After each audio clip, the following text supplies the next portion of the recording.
The Audio Cinema presents The Problem of Thor Bridge by Arthur Conan Doyle, a Sherlock Holmes adventure.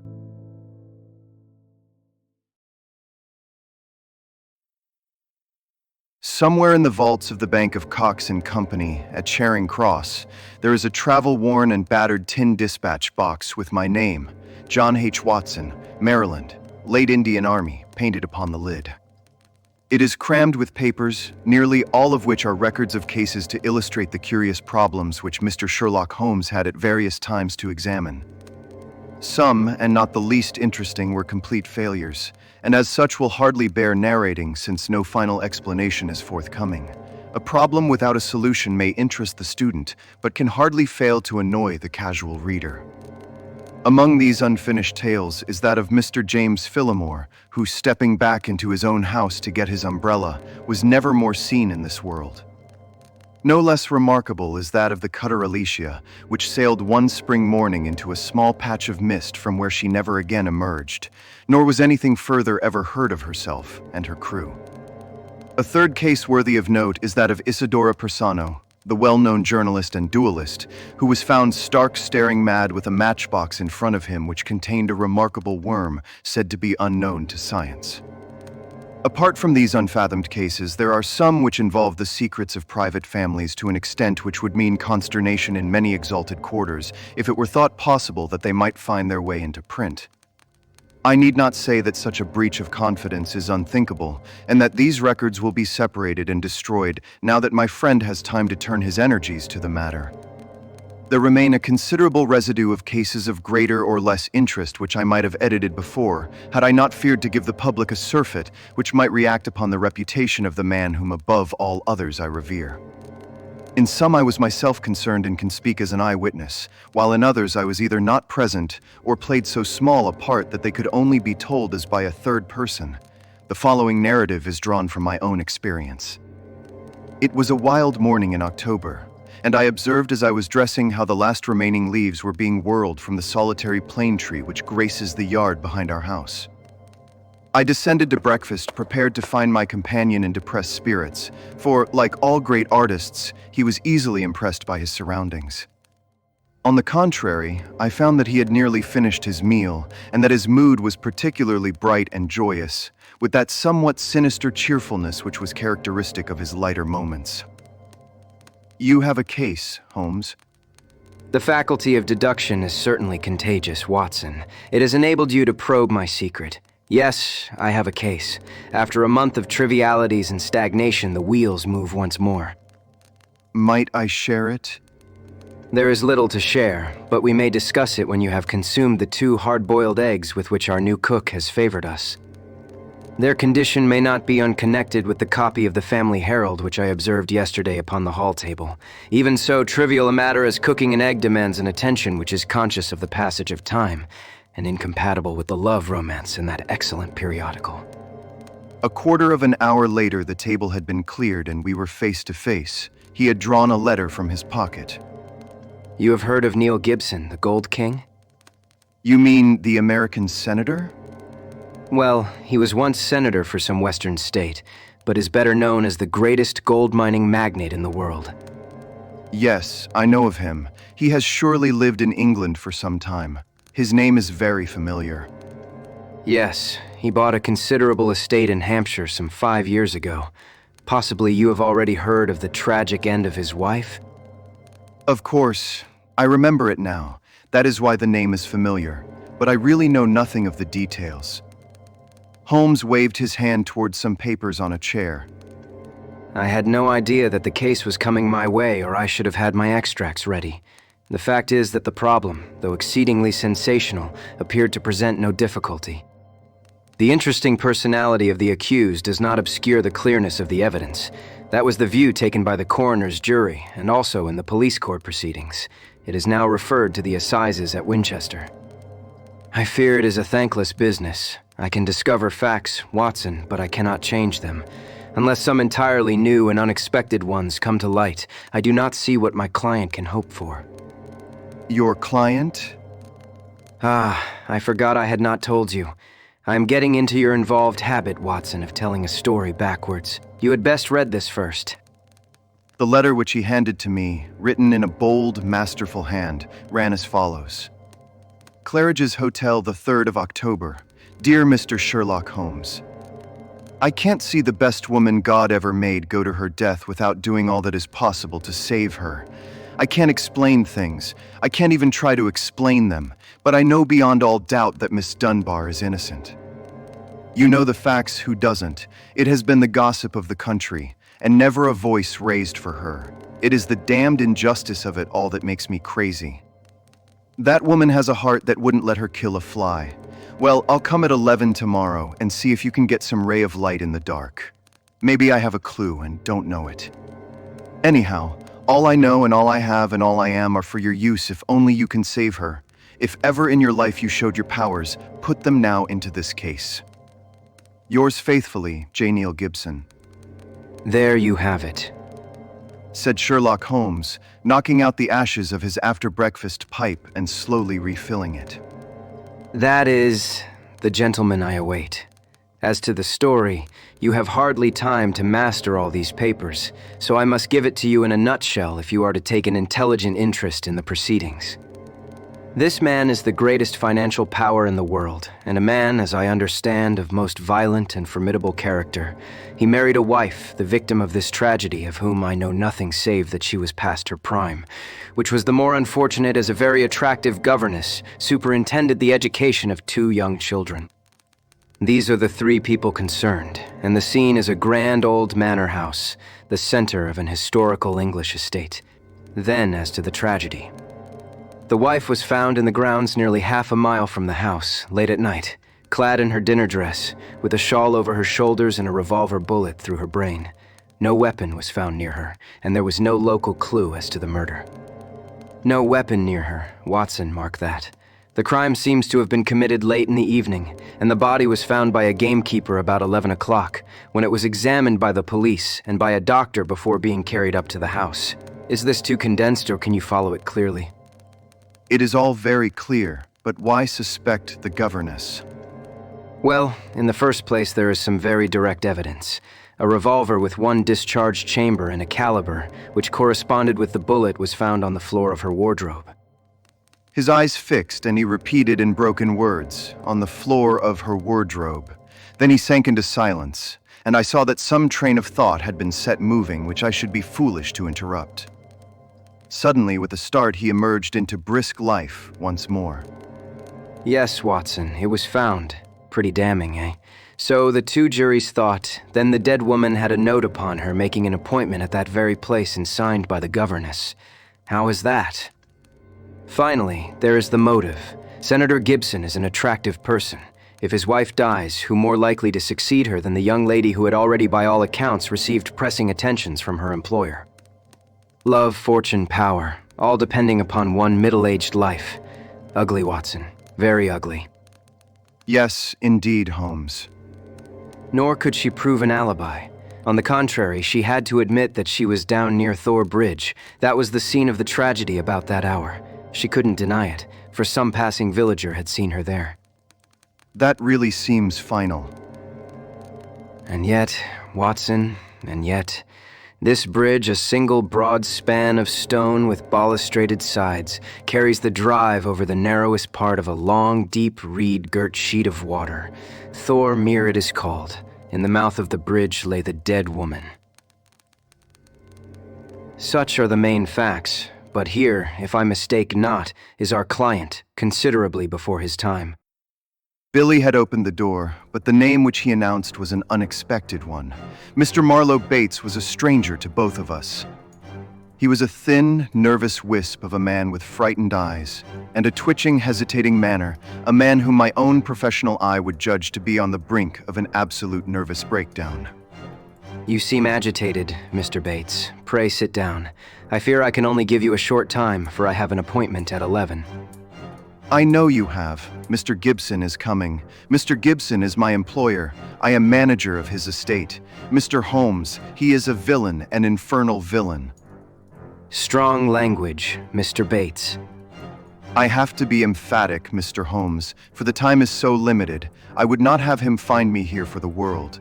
He is almost due now. but I was so situated that I could not come earlier.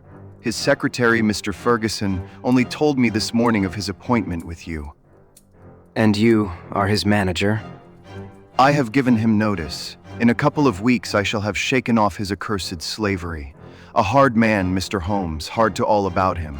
Those public charities are a screen to cover his private iniquities. But his wife was his chief victim. He was brutal to her, yes, sir, brutal. How she came by her death I do not know, but I am sure that he had made her life a misery to her. She was a creature of the tropics, a Brazilian by birth, as no doubt you know. No, it had escaped me. Tropical by birth and tropical by nature, a child of the sun and of passion. She had loved him as such women can love, but when her own physical charms had faded, I am told that they once were great. There was nothing to hold him. We all liked her and felt for her and hated him for the way that he treated her, but he is plausible and cunning. That is all I have to say to you. Don't take him at his face value. There is more behind. Now I'll go. No, don't detain me. He is almost due. With a frightened look at the clock, our strange visitor literally ran to the door and disappeared. Well, Mr. Gibson seems to have a nice, loyal household, but the warning is a useful one, and now we can only wait till the man himself appears. Sharp at the hour, we heard a heavy step upon the stairs, and the famous millionaire was shown into the room. As I looked upon him, I understood not only the fears and dislike of his manager, but also the execrations which so many business rivals have heaped upon his head. If I were a sculptor and desired to idealize the successful man of affairs, iron of nerve and leathery of conscience, I should choose Mr. Neil Gibson as my model. His tall, gaunt, craggy figure had a suggestion of hunger and rapacity, and Abraham Lincoln keyed to base uses instead of high ones would give some idea of the man. His face might have been chiseled in granite, hard-set, craggy, remorseless, with deep lines upon it, the scars of many a crisis. Cold gray eyes, looking shrewdly out from under bristling brows, surveyed us each in turn. He bowed in perfunctory fashion as Holmes mentioned my name, and then with a masterful air of possession he drew a chair up to my companion and seated himself with his bony knees almost touching him. Let me say right here, Mr. Holmes, that money is nothing to me in this case. You can burn it if it is any use in lighting you to the truth. This woman is innocent, and this woman has to be cleared, and it is up to you to do it. Name your figure. My professional charges are upon a fixed scale. I do not vary them, save when I remit them altogether. Well, if dollars make no difference to you, think of the reputation. If you pull this off, every paper in England and America will be booming you. You'll be the talk of 2 continents. Thank you, Mr. Gibson. I do not think that I am in need of booming. It may surprise you to know that I prefer to work anonymously, and that it is the problem itself which attracts me. But we are wasting time. Let us get down to the facts. I think that you will find all the main ones in the press reports. I don't know that I can add anything which will help you, but if there is anything you would wish more light upon, well, I am here to give it. Well, there is just one point. What is it? What were the exact relations between you and Miss Dunbar? The Gold King gave a violent start and half rose from his chair. Then his massive calm came back to him. I suppose you are within your rights and may be doing your duty in asking such a question, Mr. Holmes. We will agree to suppose so. Then I can assure you that our relations were entirely, and always those of an employer towards a young lady whom he never conversed with, or ever saw, save when she was in the company of his children. Holmes rose from his chair. I am a rather busy man, Mr. Gibson, and I have no time or taste for aimless conversations. I wish you good morning. Our visitor had risen also, and his great loose figure towered above Holmes. There was an angry gleam from under those bristling brows and a tinge of color in the sallow cheeks. What the devil do you mean by this, Mr. Holmes? Do you dismiss my case? Well, Mr. Gibson, at least I dismiss you. I should have thought my words were plain. Plain enough, but what is at the back of it? Raising the price on me or afraid to tackle it or what? I've a right to a plain answer. Well, perhaps you have. I'll give you one. This case is quite sufficiently complicated to start with, without the further difficulty of false information. meaning that I lie. Well, I was trying to express it as delicately as I could, but if you insist upon the word, I will not contradict you. I sprang to my feet, for the expression upon the millionaire's face was fiendish in its intensity, and he had raised his great knotted fist. Holmes smiled languidly and reached his hand out for his pipe. Don't be noisy, Mr. Gibson. I find that after breakfast, even the smallest argument is unsettling. I suggest that a stroll in the morning air and a little quiet thought will be greatly to your advantage. With an effort, the Gold King mastered his fury. I could not but admire him, for by a supreme self-command he had turned in a minute from a hot flame of anger to a frigid and contemptuous indifference. Well, it is your choice. I guess you know how to run your own business. I can't make you touch the case against your will. You've done yourself no good this morning, Mr. Holmes, for I have broken stronger men than you. No man ever crossed me and was the better for it. So many have said so, and yet here I am. Well, good morning, Mr. Gibson. You have a good deal yet to learn.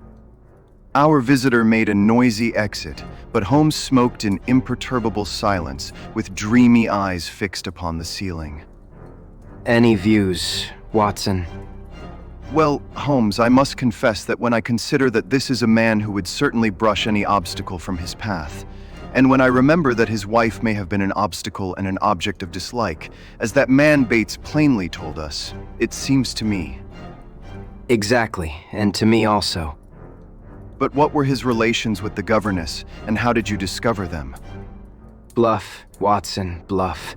When I considered the passionate, unconventional, unbusiness-like tone of his letter, and contrasted it with his self-contained manner and appearance, it was pretty clear that there was some deep emotion which centered upon the accused woman rather than upon the victim. We've got to understand the exact relations of those three people if we are to reach the truth. You saw the frontal attack which I made upon him and how imperturbably he received it. Then I bluffed him by giving him the impression that I was absolutely certain, when in reality I was only extremely suspicious. Perhaps he will come back. He is sure to come back. He must come back. He can't leave it where it is. Huh. Isn't that a ring? Yes, there is his footstep. Well, Mr. Gibson, I was just saying to Dr. Watson that you were somewhat overdue. The Gold King had re-entered the room in a more chastened mood than he had left it. His wounded pride still showed in his resentful eyes, but his common sense had shown him that he must yield if he would attain his end. I've been thinking it over, Mr. Holmes, and I feel that I have been hasty in taking your remarks amiss. You are justified in getting down to the facts, whatever they may be, and I think the more of you for it. I can assure you, however, that the relations between Miss Dunbar and me don't really touch this case. That is for me to decide, is it not? Yes, I guess that is so. You are like a surgeon who wants every symptom before he can give his diagnosis. Exactly, that expresses it. And it is only a patient who has an object in deceiving his surgeon who would conceal the facts of his case.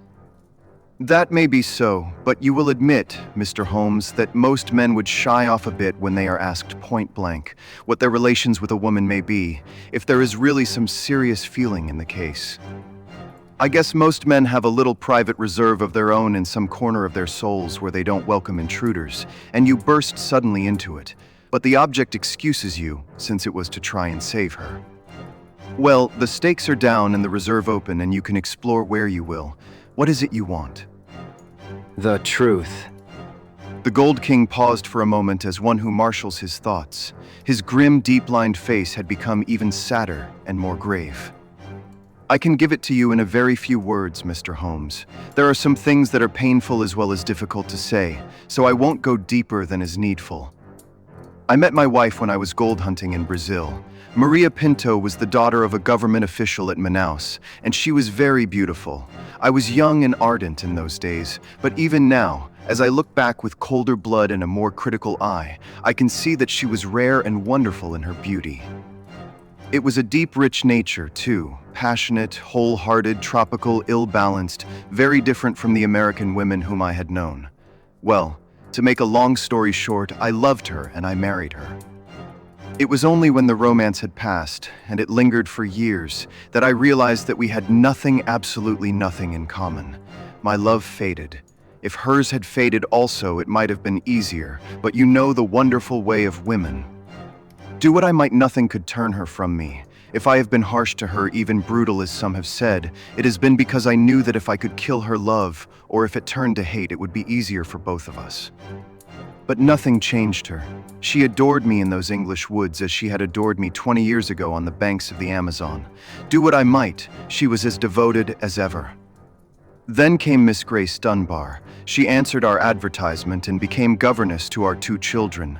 Perhaps you have seen her portrait in the papers. The whole world has proclaimed that she also is a very beautiful woman. Now, I make no pretense to be more moral than my neighbors, and I will admit to you that I could not live under the same roof with such a woman and in daily contact with her without feeling a passionate regard for her. Do you blame me, Mr. Holmes? I do not blame you for feeling it. I should blame you if you expressed it, since this young lady was in a sense under your protection. Well, maybe so. I am not pretending to be any better than I am. I guess all my life I've been a man that reached out his hand for what he wanted, and I never wanted anything more than the love and possession of that woman. I told her so. Oh, you did you? Holmes could look very formidable when he was moved. I said to her that if I could marry her, I would, but that it was out of my power. I said that money was no object, and that all I could do to make her happy and comfortable would be done. Very generous, I am sure. See here, Mr. Holmes, I came to you on a question of evidence, not on a question of morals. I am not asking for your criticism. It is only for the young lady's sake that I touch your case at all. I don't know that anything she is accused of is really worse than what you have yourself admitted, that you have tried to ruin a defenseless girl who is under your roof. Some of you rich men have to be taught that all the world cannot be bribed into condoning your offenses. To my surprise, the Gold King took the reproof with equanimity. That is how I feel myself about it now. I thank God that my plans did not work out as I intended. She would have none of it, and she wanted to leave the house instantly. Why did she not? Well, in the first place, others were dependent upon her, and it was no light matter for her to let them all down by sacrificing her living. When I had sworn, as I did, that she should never be molested again, she consented to remain. But there was another reason.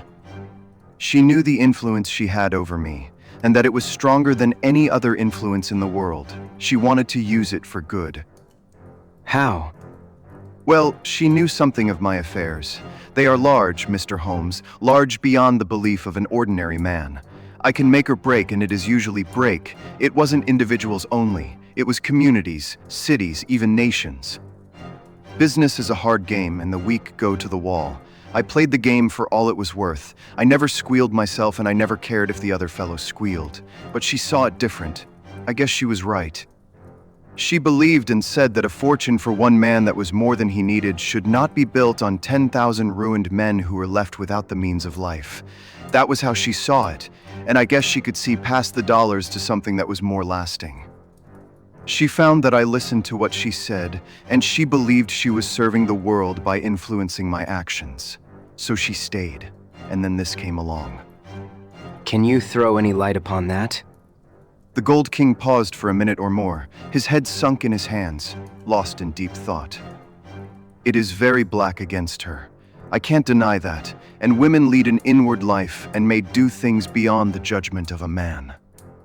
At first I was so rattled and taken aback that I was ready to think she had been led away in some extraordinary fashion that was clean against her usual nature. One explanation came into my head. I give it to you, Mr. Holmes, for what it is worth. There is no doubt that my wife was bitterly jealous. There is a soul jealousy that can be as frantic as any body jealousy. And though my wife had no cause, and I think she understood this for the latter, she was aware that this English girl exerted an influence upon my mind and my acts that she herself never had. It was an influence for good, but that did not mend the matter. She was crazy with hatred, and the heat of the Amazon was always in her blood. She might have planned to murder Miss Dunbar, or we will say to threaten her with a gun and so frighten her into leaving us. Then there might have been a scuffle, and the gun gone off and shot the woman who held it. That possibility had already occurred to me. Indeed, it is the only obvious alternative to deliberate murder. But she utterly denies it. Well, that is not final, is it? One can understand that a woman placed in so awful a position might hurry home still in her bewilderment, holding the revolver. She might even throw it down among her clothes, hardly knowing what she was doing, and when it was found, she might try to lie her way out by a total denial, since all explanation was impossible. What is against such a supposition? Miss Dunbar herself. Well, perhaps. Holmes looked at his watch. I have no doubt we can get the necessary permits this morning and reach Winchester by the evening train. When I have seen this young lady, it is very possible that I may be of more use to you in the matter, though I cannot promise that my conclusions will necessarily be such as you desire. There was some delay in the official pass, and instead of reaching Winchester that day, we went down to Thor Place, the Hampshire estate of Mr. Neil Gibson. He did not accompany us himself, but we had the address of Sergeant Coventry of the local police, who had first examined into the affair. He was a tall, thin, cadaverous man with a secretive and mysterious manner which conveyed the idea that he knew or suspected a very great deal, more than he dared say.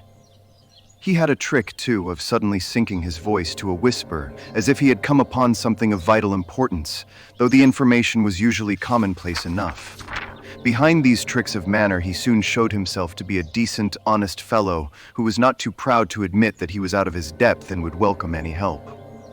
Anyhow, I'd rather have you than Scotland Yard, Mr. Holmes. If the Yard gets called into a case, then the local loses all credit for success and may be blamed for failure. Now, you play straight, so I've heard. I need not appear in the matter at all. If I can clear it up, I don't ask to have my name mentioned. Well, it is very handsome of you, I am sure. And your friend, Dr. Watson, can be trusted, I know. Now, Mr. Holmes, as we walk down to the place, there is one question I should like to ask you.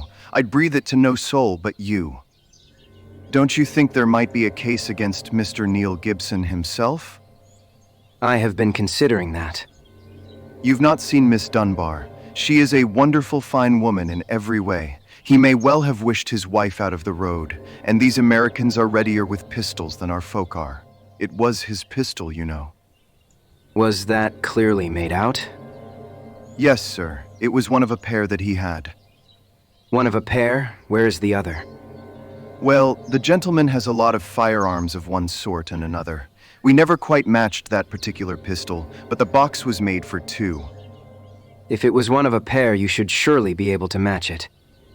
Well, we have them all laid out at the house, if you would care to look them over. Later, perhaps. I think we will walk down together and have a look at the scene of the tragedy. This conversation had taken place in the little front room of Sergeant Coventry's humble cottage, which served as the local police station.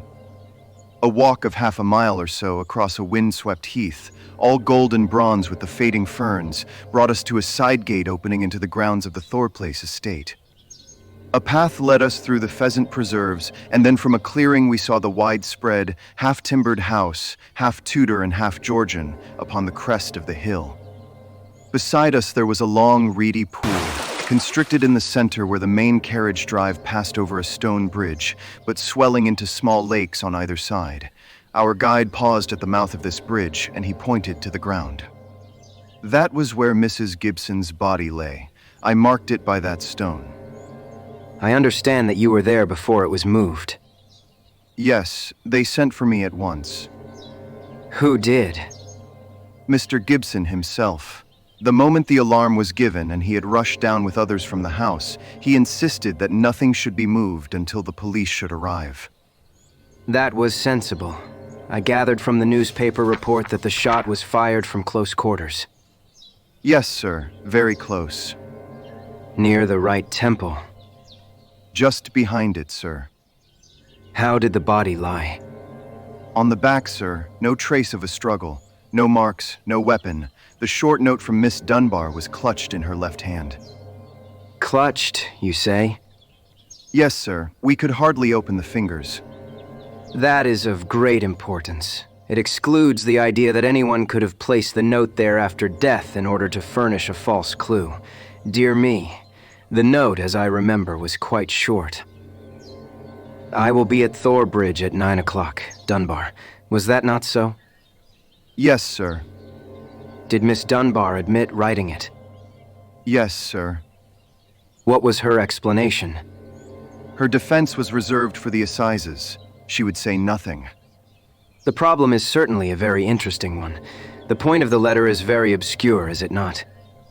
Well, sir, it seemed, if I may be so bold as to say so, the only really clear point in the whole case. Holmes shook his head. Granting that the letter is genuine and was really written, it was certainly received some time before, say 1 hour or two. Why, then, was this lady still clasping it in her left hand? Why should she carry it so carefully? She did not need to refer to it in the interview. Does it not seem remarkable? Well, sir, as you put it, perhaps it does. I think I should like to sit quietly for a few minutes and think it out. He seated himself upon the stone ledge of the bridge, and I could see his quick gray eyes darting their questioning glances in every direction. Suddenly he sprang up again and ran across to the opposite parapet, whipped his lens from his pocket, and began to examine the stonework. This is curious. Yes, sir, we saw the chip on the ledge. I expect it has been done by some passerby. The stonework was gray, but at this one point it showed white for a space not larger than a sixpence. When examined closely, one could see that the surface was chipped as by a sharp blow. It took some violence to do that, said Holmes thoughtfully. With his cane he struck the ledge several times without leaving a mark. Yes, it was a hard knock, in a curious place too. It was not from above, but from below, for you see that it is on the lower edge of the parapet. But it is at least 15 feet from the body. Yes, it is 15 feet from the body. It may have nothing to do with the matter, but it is a point worth noting. I do not think that we have anything more to learn here. There were no footsteps, you say? The ground was iron hard, sir. There were no traces at all. Then we can go. We will go up to the house first and look over these weapons of which you speak. Then we shall get on to Winchester, for I should desire to see Miss Dunbar before we go farther. Mr. Neil Gibson had not returned from town, but we saw in the house the neurotic Mr. Bates who had called upon us in the morning. He showed us with a sinister relish the formidable array of firearms of various shapes and sizes which his employer had accumulated in the course of an adventurous life. Mr. Gibson has his enemies, as anyone would expect who knew him and his methods. He sleeps with a loaded revolver in the drawer beside his bed. He is a man of violence, sir, and there are times when all of us are afraid of him. I am sure that the poor lady who has passed was often terrified. Did you ever witness physical violence towards her? No, I cannot say that, but I have heard words which were nearly as bad words of cold, cutting contempt even before the servants. Our millionaire does not seem to shine in private life, remarked Holmes as we made our way to the station. Well, Watson, we have come on a good many facts, some of them new ones, and yet I seem some way from my conclusion. In spite of the very evident dislike which Mr. Bates has to his employer, I gather from him that when the alarm came, he was undoubtedly in his library. Dinner was over at 8:30 and all was normal up to then. It is true that the alarm was somewhat late in the evening, but the tragedy certainly occurred about the hour named in the note. There is no evidence at all that Mr. Gibson had been out of doors since his return from town at 5 o'clock. On the other hand, Miss Dunbar, as I understand it, admits that she had made an appointment to meet Mrs. Gibson at the bridge. Beyond this, she would say nothing, as her lawyer had advised her to reserve her defense. We have several very vital questions to ask that young lady, and my mind will not be easy until we have seen her. I must confess that the case would seem to me to be very black against her if it were not for one thing. And what is that, Holmes? The finding of the pistol in her wardrobe. Dear me, Holmes, that seemed to me to be the most damning incident of all.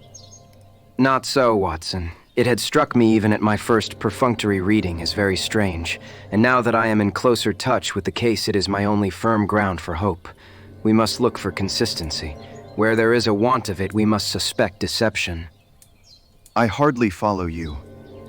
Well now, Watson, suppose for a moment that we visualize you in the character of a woman who, in a cold, premeditated fashion, is about to get rid of a rival. You have planned it. A note has been written. The victim has come.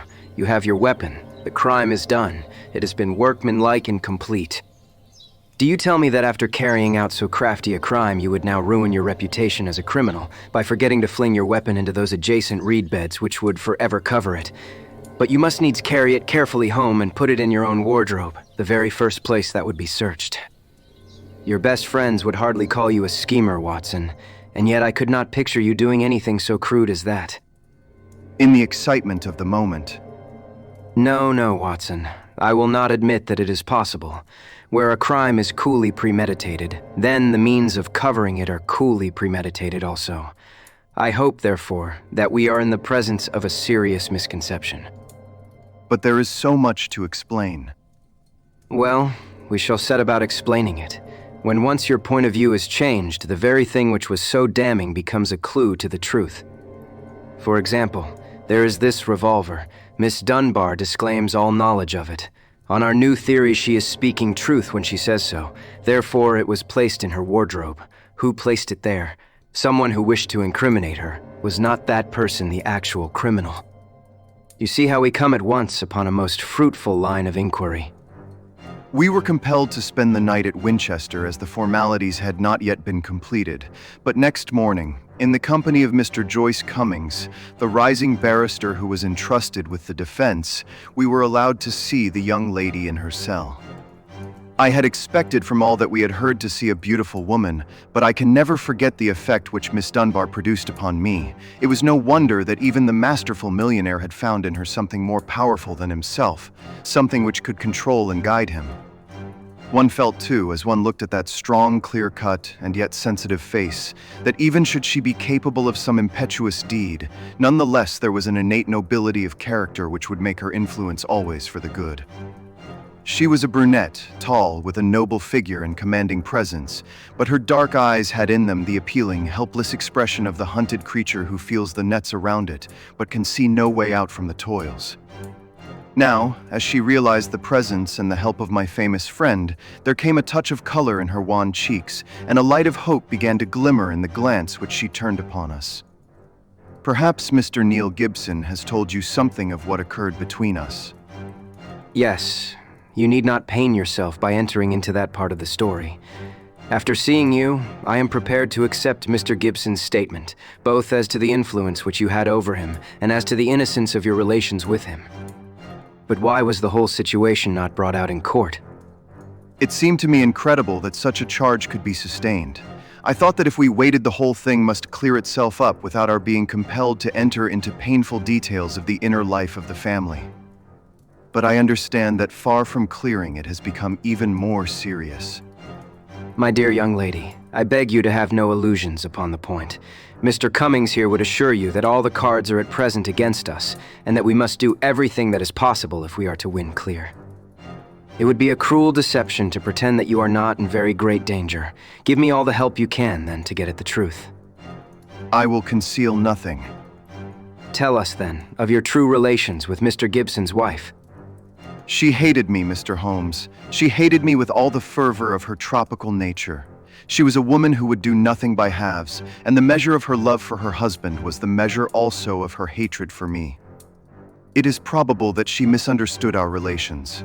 I would not wish to wrong her, but she loved so vividly in a physical sense that she could hardly understand the mental, and even spiritual, tie which held her husband to me, or imagine that it was only my desire to influence his power to good ends which kept me under his roof. I can see now that I was wrong. Nothing could justify me in remaining where I was a cause of unhappiness, and yet it is certain that the unhappiness would have remained even if I had left the house. Now, Miss Dunbar, I beg you to tell us exactly what occurred that evening. I can tell you the truth so far as I know it, Mr. Holmes, but I am in a position to prove nothing, and there are points, the most vital points, which I can neither explain nor can I imagine any explanation. If you will find the facts, perhaps others may find the explanation. With regard, then, to my presence at Thor Bridge that night, I received a note from Mrs. Gibson in the morning. It lay on the table of the schoolroom, and it may have been left there by her own hand. It implored me to see her there after dinner, said she had something important to say to me, and asked me to leave an answer on the sundial in the garden, as she desired no one to be in our confidence. I saw no reason for such secrecy, but I did as she asked, accepting the appointment. She asked me to destroy her note, and I burned it in the schoolroom grate. She was very much afraid of her husband, who treated her with a harshness for which I frequently reproached him, and I could only imagine that she acted in this way because she did not wish him to know of our interview. Yet she kept your reply very carefully. Yes, I was surprised to hear that she had it in her hand when she died. Well, what happened then? I went down as I had promised. When I reached the bridge, she was waiting for me. Never did I realize till that moment how this poor creature hated me. She was like a mad woman.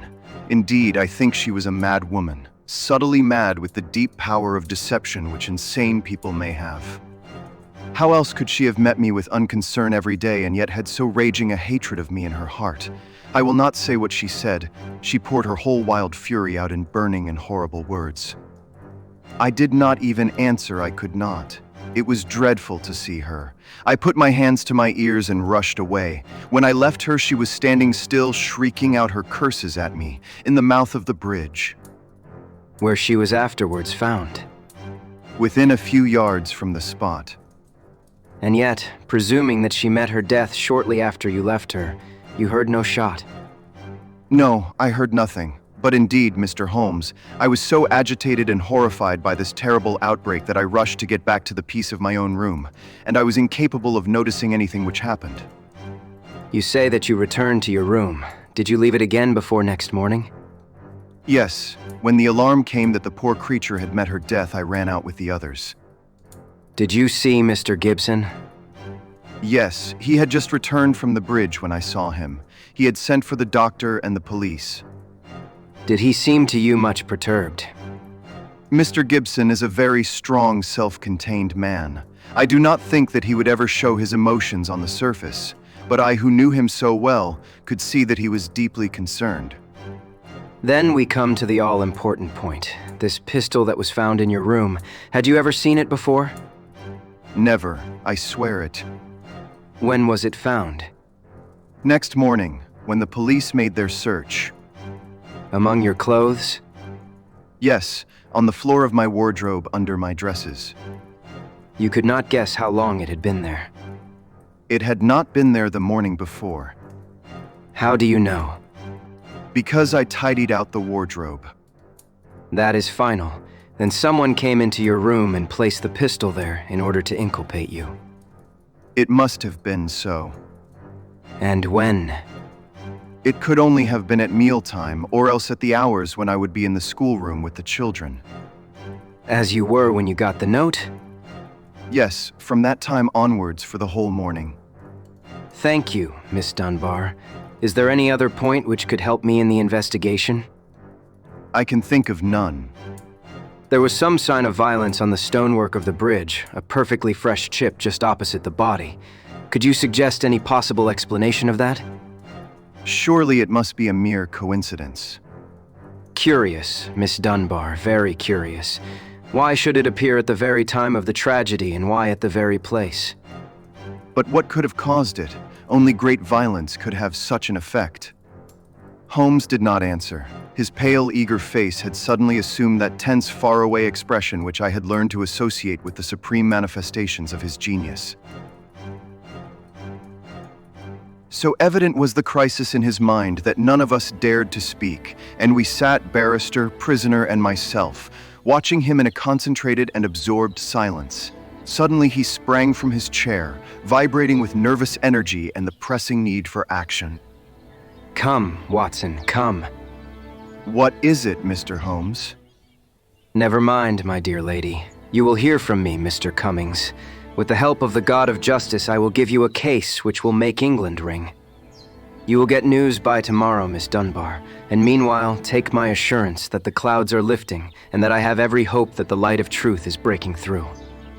It was not a long journey from Winchester to Thor Place, but it was long to me in my impatience, while for Holmes it was evident that it seemed endless, for, in his nervous restlessness, he could not sit still, but paced the carriage or drummed with his long, sensitive fingers upon the cushions beside him.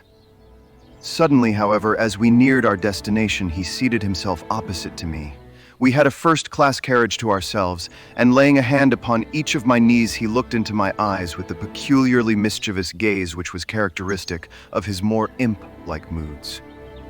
Watson, I have some recollection that you go armed upon these excursions of ours. It was as well for him that I did so, for he took little care for his own safety when his mind was once absorbed by a problem, so that more than once my revolver had been a good friend in need. I reminded him of the fact. Yes. I am a little absent-minded in such matters. But have you your revolver on you? I produced it from my hip pocket, a short, handy, but very serviceable little weapon. He undid the catch, shook out the cartridges, and examined it with care. It is heavy, remarkably heavy. Yes, it is a solid bit of work. He mused over it for a minute. Do you know, Watson, I believe your revolver is going to have a very intimate connection with the mystery which we are investigating. My dear Holmes, you are joking. No, Watson, I am very serious. There is a test before us. If the test comes off, all will be clear, and the test will depend upon the conduct of this little weapon. One cartridge out. Now we will replace the other 5 and put on the safety catch. So, that increases the weight and makes it a better reproduction. I had no glimmer of what was in his mind, nor did he enlighten me, but sat lost in thought until we pulled up in the little Hampshire station. We secured a ramshackle trap, and in a quarter of an hour were at the house of our confidential friend, the sergeant. A clue, Mr. Holmes. What is it? It all depends upon the behavior of Dr. Watson's revolver. Here it is. Now, officer, can you give me 10 yards of string? The village shop provided a ball of stout twine. I think that this is all we will need. Now, if you please, we will get off on what I hope is the last stage of our journey. The sun was setting and turning the rolling Hampshire moor into a wonderful autumnal panorama. The sergeant, with many critical and incredulous glances, which showed his deep doubts of the sanity of my companion, lurched along beside us. As we approached the scene of the crime, I could see that my friend, under all his habitual coolness, was in truth deeply agitated. Yes, you have seen me miss my mark before, Watson. I have an instinct for such things, and yet it has sometimes played me false. It seemed a certainty when first it flashed across my mind in the cell at Winchester, but one drawback of an active mind is that one can always conceive alternative explanations which would make our scent a false one. And yet, well, Watson, we can but try. As he walked, he had firmly tied one end of the string to the handle of the revolver. We had now reached the scene of the tragedy. With great care, he marked out under the guidance of the policeman the exact spot where the body had been stretched. He then hunted among the heather and the ferns until he found a considerable stone. This he secured to the other end of his line of string, and he hung it over the parapet of the bridge so that it swung clear above the water.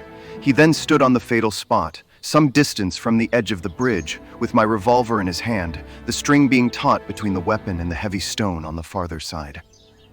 Now for it. At the words, he raised the pistol to his head and then let go his grip. In an instant it had been whisked away by the weight of the stone, had struck with a sharp crack against the parapet, and had vanished over the side into the water. It had hardly gone before Holmes was kneeling beside the stonework, and a joyous cry showed that he had found what he expected. Was there ever a more exact demonstration? See, Watson, your revolver has solved the problem. As he spoke, he pointed to a second chip of the exact size and shape of the first, which had appeared on the underedge of the stone balustrade. We'll stay at the inn tonight. You will, of course, get a grappling hook, and you will easily restore my friend's revolver. You will also find beside it the revolver, string, and weight with which this vindictive woman attempted to disguise her own crime and to fasten a charge of murder upon an innocent victim. You can let Mr. Gibson know that I will see him in the morning, when steps can be taken for Miss Dunbar's vindication. Late that evening, as we sat together smoking our pipes in the village inn, Holmes gave me a brief review of what had passed. I fear, Watson, that you will not improve any reputation which I may have acquired by adding the case of the Thor Bridge mystery to your annals. I have been sluggish in mind, and wanting in that mixture of imagination and reality which is the basis of my art. I confess that the chip in the stonework was a sufficient clue to suggest the true solution, and that I blame myself for not having attained it sooner. It must be admitted that the workings of this unhappy woman's mind were deep and subtle, so that it was no very simple matter to unravel her plot. I do not think that in our adventures we have ever come across a stranger example of what perverted love can bring about. Whether Miss Dunbar was her rival in a physical or in a merely mental sense seems to have been equally unforgivable in her eyes. No doubt she blamed this innocent lady for all those harsh dealings and unkind words with which her husband tried to repel her to demonstrative affection. Her first resolution was to end her own life.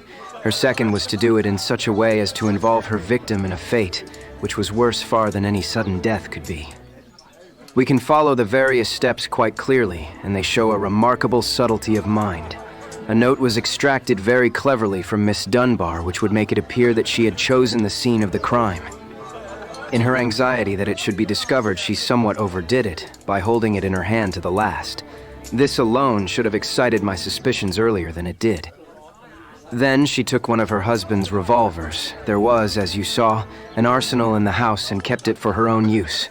A similar one she concealed that morning in Miss Dunbar's wardrobe after discharging one barrel, which she could easily do in the woods without attracting attention. She then went down to the bridge where she had contrived this exceedingly ingenious method for getting rid of her weapon. When Miss Dunbar appeared, she used her last breath in pouring out her hatred, and then, when she was out of hearing, carried out her terrible purpose. Every link is now in its place and the chain is complete.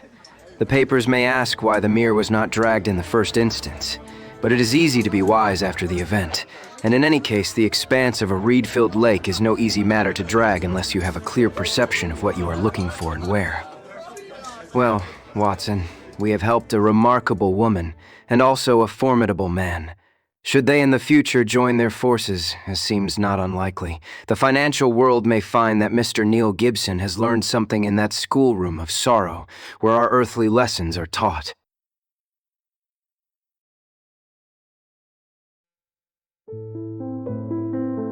You have been listening to The Problem of Thor Bridge from the Casebook of Sherlock Holmes by Arthur Conan Doyle, produced by the Audio Cinema. Visit app.theaudiocinema.com for more cinematic audio productions.